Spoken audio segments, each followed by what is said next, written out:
My name's Renee Powell, and I'm with Oklahoma Family Network, and I'm also a parent of a child with bilateral hearing loss. His name is Nolan, and he's right here, and you can tell he's cold. And I'm Heather Pike, and I'm the Associate Director for the Oklahoma Family Network. I have a 23, almost 24-year-old son who contracted meningitis when he was a baby. So secondary to that, he lost his hearing.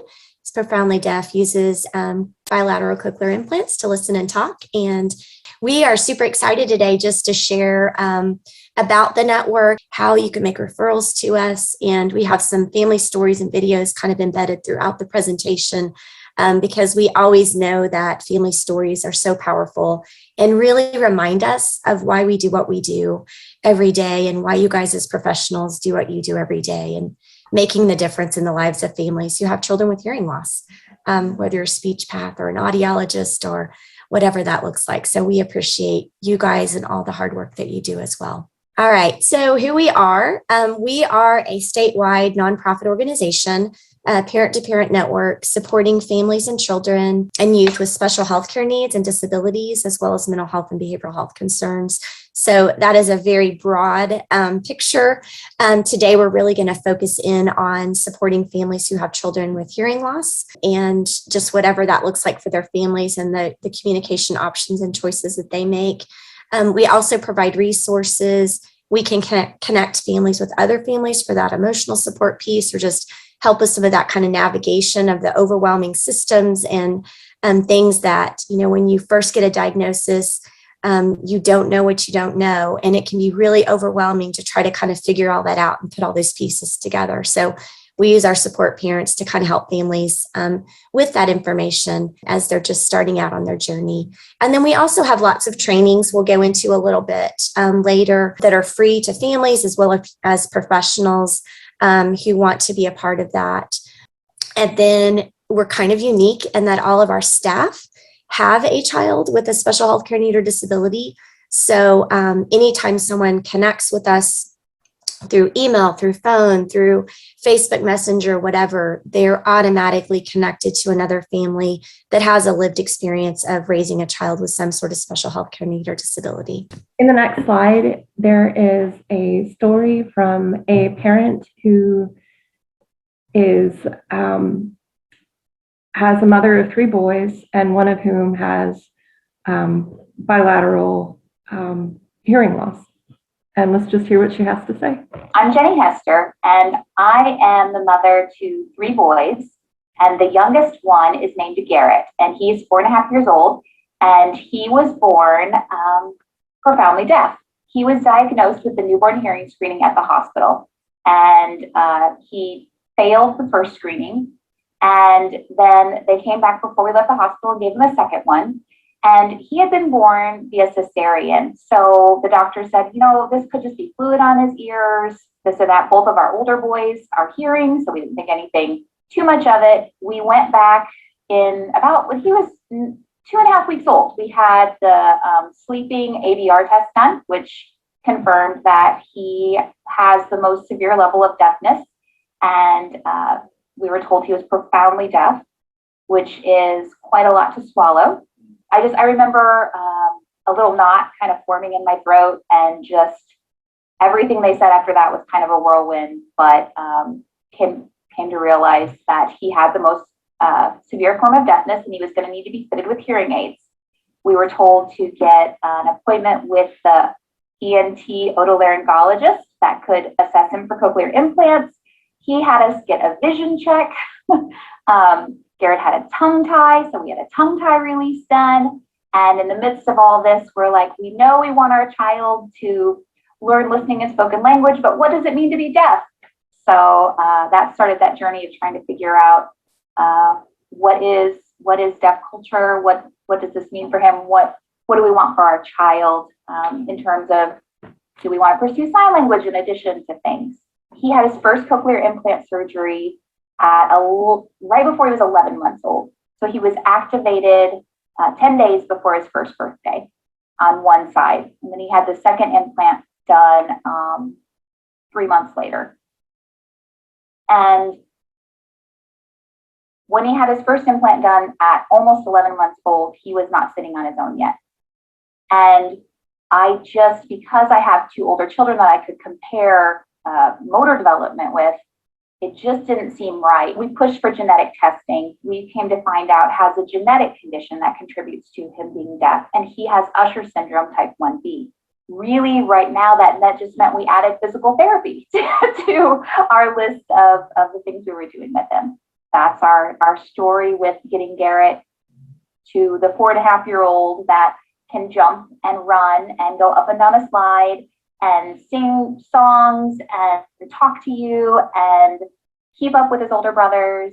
And he's doing great. I always love to hear family stories, and just from the diagnosis to, kind of what's led up to their child just doing typical things that all of our kids do. And so those stories just give so much hope to other families. So with that, I'm just going to go over some of the bullet points of just how Oklahoma Family Network can help and how we want to help, and just connecting families with an OFN staff or support parent for that one-on-one emotional support and encouragement. We want to really help equip families with resources and information that are going to be helpful for their family and their child, provide training opportunities to strengthen the family, engage families to help identify opportunities for advocacy and sharing their story and being involved in community leadership and just making a difference, for those people that are pre-service to, speech pathologists or audiologists that have been doing this a long time that just really need those kind of reminders of why you do what you do every day by hearing a family story or being involved in those advocacy efforts in that way. And then just connecting professionals to training and resources to enhance those family professional partnerships. And one of the ways we do that as well is we host an annual conference every year. It's called Joining Forces. And we are planning for our 15th year, which is crazy to me that we've been doing that for 15 years. That we really just gather together families as well as professionals that work with families in all different ways, from the health department to the healthcare authority to the State Department of Education. We have agency representation from every major agency that works with families who have children with special healthcare needs involved in the planning and implementation and participation at the Joining Forces conference. So those of you that aren't familiar with it, be on the lookout for a save the date. We're getting ready to plan all that for next spring, and we would love to have you as a part of that. If you're interested to be on the planning committee, we would welcome you on that as well. So just reach out to me if that's of any interest to you or any of your colleagues. We would welcome you with open arms for that. Here are some thoughts from some families about how parent support has been impactful in their lives, especially on their journey of raising a child with hearing loss or as being deaf or hard of hearing. One family said, just being around those parents who have a child with unilateral hearing loss or another kid with any other diagnosis, and just being around those so that we can talk about what's going on. Parent support groups have been really supportive. Another parent said, it helped me see a whole beautiful, vast community of people who live right next to me, who helped me see that you will be okay. And the last family said, becoming a part of a new community, having other people who have been there and seen families through this process, along with having family support. So you can see that when you're a parent in that situation, just having that extra piece of family support just helps people feel not alone, and that things are going to roll along and this is where they belong. So we have several different ways that families connect to us as well as professionals these days. Sometimes, I don't know about you guys, but I feel like we have way too many ways to connect and communicate. But we try to utilize all kinds of different social media platforms as well as our website. So on our website, and I think we have a slide at the end that just, there's a referral form. Professionals can refer families through our website, as well as families can do a self-referral through our website, just an easy little, quick little form to fill out on there. And then we also have very active Facebook pages. We have a lot of staff that host private Facebook pages for families who have children with genetics conditions or suspected genetic diagnoses. We have some regional Facebook pages. We have Facebook pages for families that have had a NICU experience or graduates of NICU. And just the support that goes on among those pages is really powerful as well, because we have some families that, like my daughter's generation, they don't talk on the phone, right? So we have to figure out other ways to support them wherever they're comfortable in doing that. And a lot of that is through social media and through just, private messaging or commenting in a closed group and getting responses and supports from other families that have walked that journey. And then we also have several of our trainings now that are on our YouTube channel. We're adding to those as we go. We're in the process of putting together a nice little OFN overview that will also be on there. So Sooner Start staff can share that with families or anyone else along the way. That'll just be a quick little synopsis of what Oklahoma Family Network does and how you can connect to us. We have a wonderful podcast called We Saved You a Seat. And we have, I believe it's 2 or 3 episodes that feature family stories of parents of children who are deaf and hard of hearing, but it covers a wide array of family stories and just really different experiences that parents have had across the state. And I think podcasts are probably one of my favorite means to share something, because it's something that you could, download onto your phone and listen to while you're walking or jogging or riding in your car. And if you live rural, you might drive pretty far like I do. So I tend to listen to podcasts while I drive. But just it's such a wealth of information, and it's a very conversational format. So people really share what they've gone through, and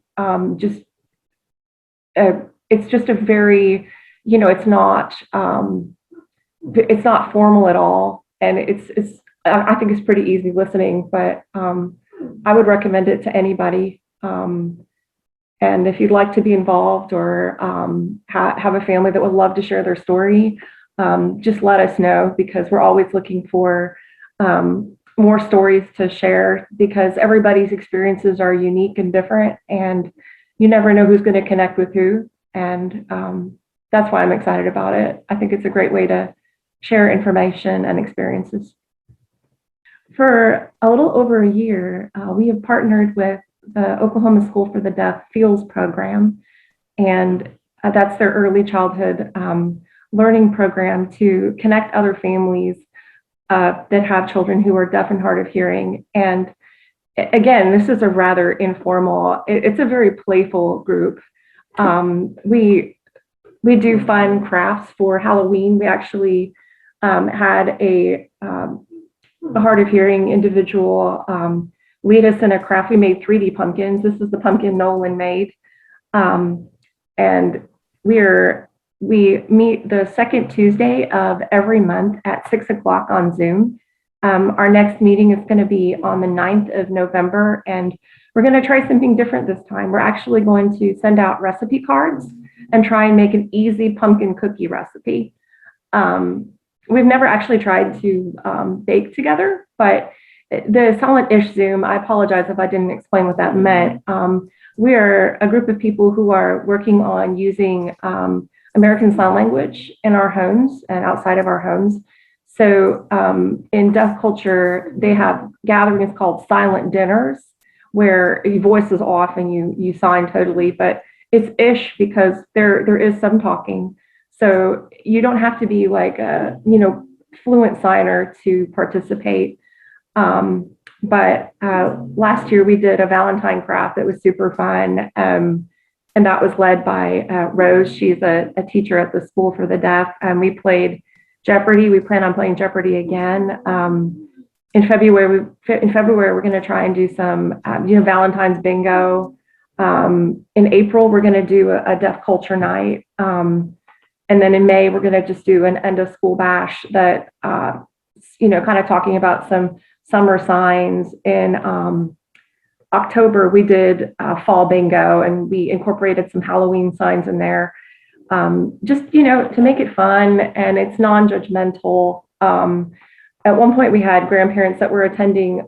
They had a grandson who lived in Connecticut, but they lived in Edmond. But we've had, students are welcome. Really, anyone that is trying to incorporate American Sign Language into their life due to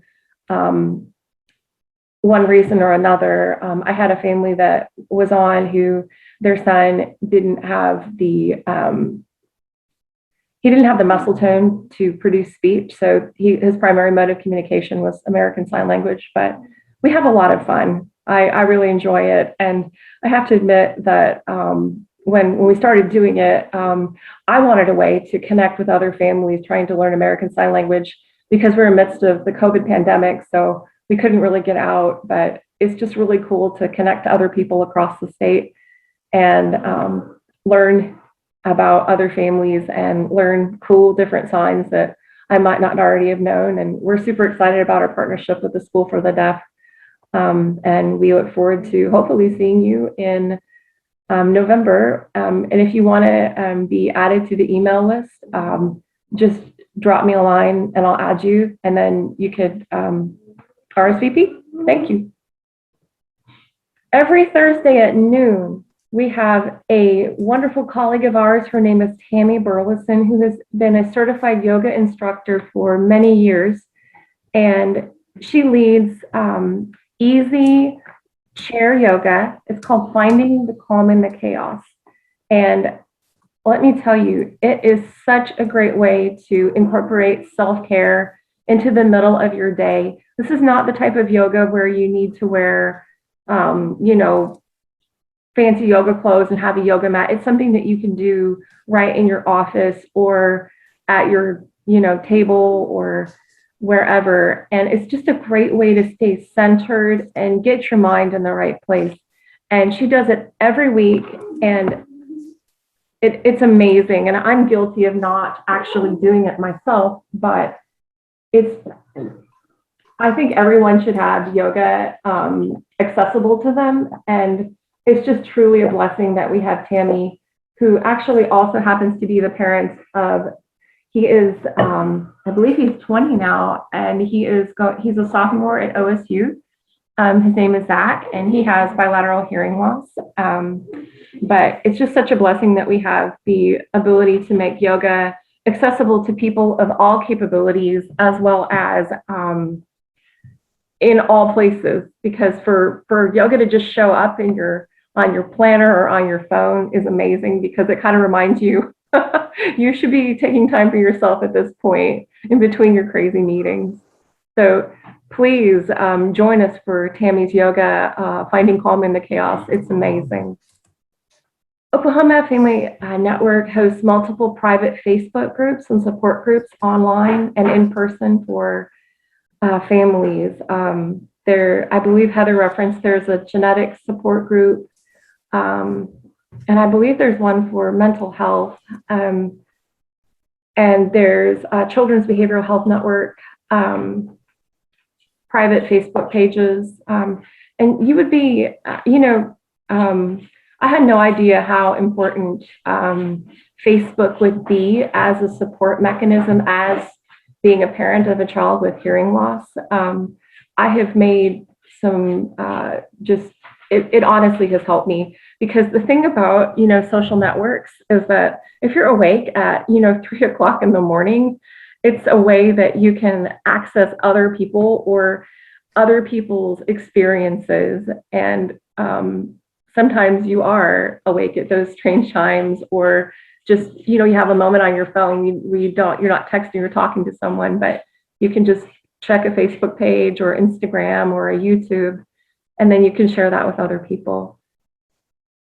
But here's our website, and this is our phone number. Obviously, the 877 is toll free.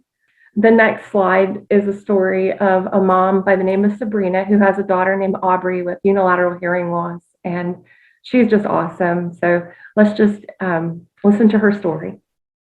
My name is Sabrina Watkins, and my child, her name is Aubrey. She was born with unilateral hearing loss. She was diagnosed at birth in the hospital. The test was inconclusive in her left ear, and they pretty much referred me out.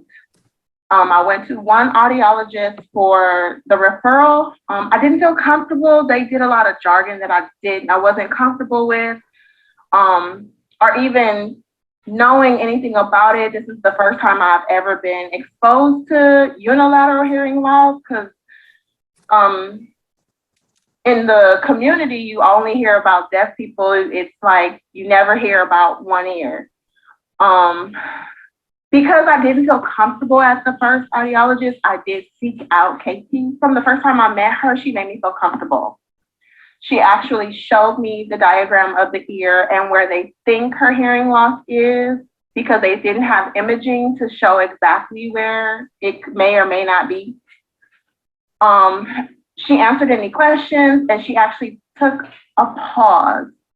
She didn't rush me. She paused and made sure that I understood and made herself available to me. I did get referred to Sooner Start, where I met people, and we did get a speech therapist. And they further explained to me, like, she would be able to hear. Like, you think as a newly diagnosed patient, like, oh, will she have a speech impediment? Can she understand me? How would this affect her cognition? Like, what about school? Even though she was a baby, I still thought of the future. And then me being ignorant to it all was scary. I cried a lot. I had this baby, this beautiful baby, and I didn't know if I could teach her. I didn't know if she was teachable because of my ignorance to the diagnosis and my ignorance to the community even. But having a speech therapist, they assured me, like, I really felt like they were there for me more than her, because they taught me how to teach her, and through assessment, they let me know that I was actually doing great. So for family support, like I mentioned, there is actually a little application form on our website. That's the link to it. Feel free to make referrals. If you know families that want to support other families, we actually are scheduling a training in the next, probably the next month, for families who have children with hearing loss of any kind, and just different experiences. And so we're constantly, just looking for more support parents as well. So if you have families that are interested in doing that, we would welcome them. And then we also have some opportunities for some advocacy coming up too, that we'll be sharing with you as well, that we're needing some more family involvement in. So if you have some families that are kind of past that diagnosis point and ready to give back and just share their voice and share their experience, we would love to know about them. And that's how you can connect to us. And it truly does take all of us working together to improve systems and make change.